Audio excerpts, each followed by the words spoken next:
사실 이 병은 원인도 뚜렷하지 않을 뿐만 아니라 아주 우수한 약제는 사실 없습니다. 사실은 약물보다 더 중요한 거는 직접 흡연 내지는 간접 흡연 자체를 피해라 하는 거고요. 스트레스를 많이 받거나 신경이 너무 예민한 사람들은 이 혈관 수축이 잘 되거든요. 그래서 이런 어쩌면 약물보다 더 중요하지 않을까 저는 개인적으로 그렇게 생각합니다.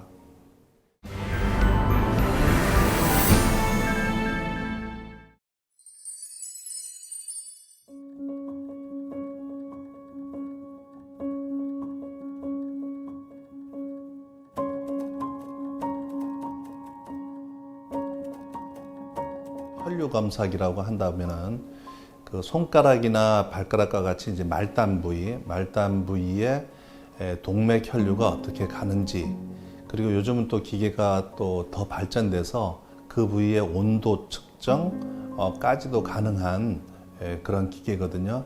수족냉증이나 레이노드병 이런 병의 진단에 굉장히 유용한 그런 진단 검사법이라고 보면 되겠습니다. 결국 혈관 수축이 너무 강하게 되면은 피의 혈류가 동맥 피가 안 가게 되면 통증을 느끼게 되는 거거든요.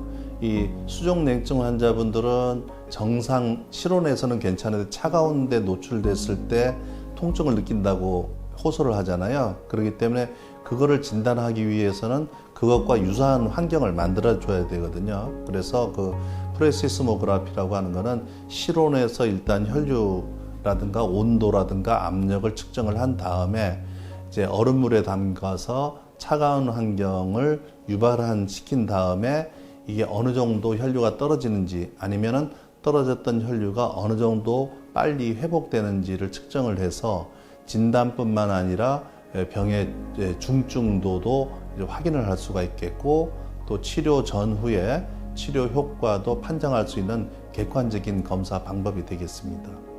보통 정상인의 경우에도 혈관 수축이 일어납니다. 그렇지만은 약 한 1분 이내에 대부분 회복이 되거든요. 근데 우리 환자분들을 보면 대부분 5분 이상 그 혈관 수축된 정도가 지속되거든요. 그런 이제 검사 상황에서 5분이란 얘기지 훨씬 그거보다 더 오래 지속되기 때문에 그 시간 동안 동맥 혈류의 흐름량이 없어지기 때문에 차가움증도 느낄 뿐만 아니라 통증도 호소를 하게 되는 거죠.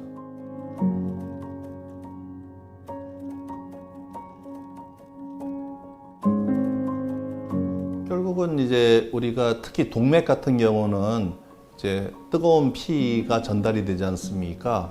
그러니까 이제 만약에 혈류에 흐름에 장애가 있다 그러면은 특히 이제 말단 부위고 피부 쪽에 있는 혈류이기 때문에 이쪽에 피가 잘 안 가게 되면은 피부 온도가 차가워질 수밖에 없겠죠. 그러니까 이제 전반적으로 추위를 조금 더 많이 느끼게 되고 창백증이 나타나고 그렇게 되겠습니다.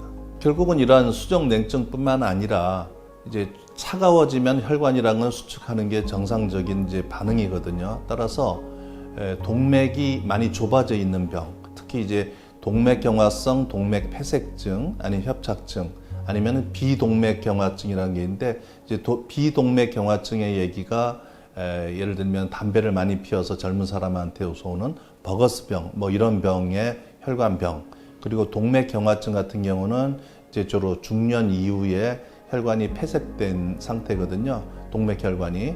이러한 동맥혈관이 폐색되거나 이제 협착증이 있는 환자한테서 이러한 병이 악화될 수가 있겠죠.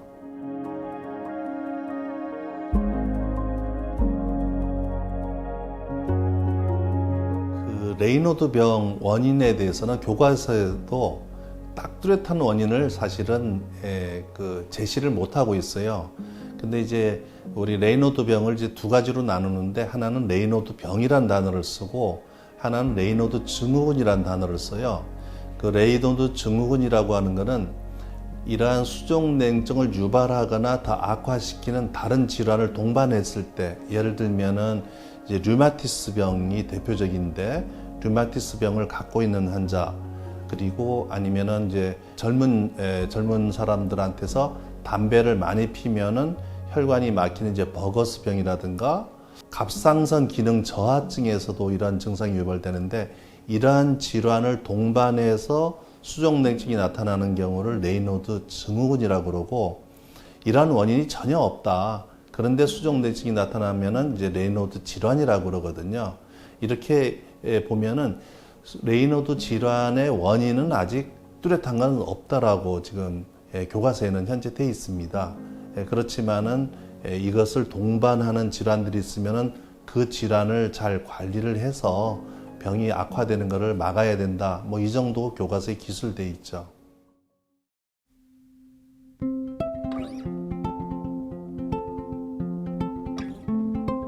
일단은 이 질환은 혈관이 수축해서 피가 잘 안 가는 질환이잖아요.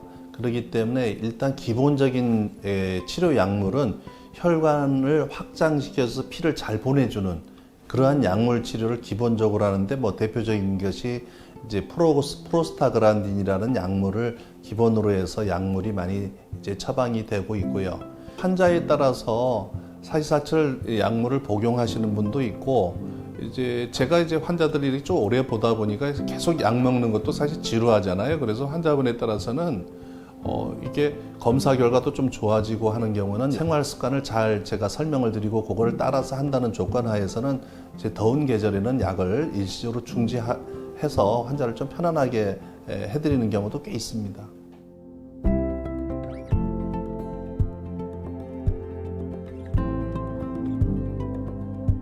사실 이 병은 원인도 뚜렷하지 않을 뿐만 아니라 치료 효과도 아주 우수한 약제는 사실 없습니다. 제가 이렇게 쭉 경험을 해보니까 사실은 약물보다 더 중요한 거는 생활 습관을 이 병에 유리한 쪽으로 가져가는 것이 더 중요하다고 느끼고 있는데 그게 이제 네 가지를 들 수 있습니다. 첫 번째는 우선 차갑지 않게끔 하는 거예요.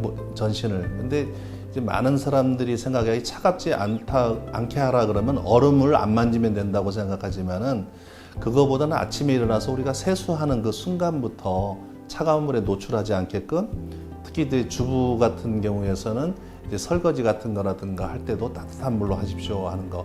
그게 이제 첫 번째입니다. 차가운 환경에 노출시키지 않도록.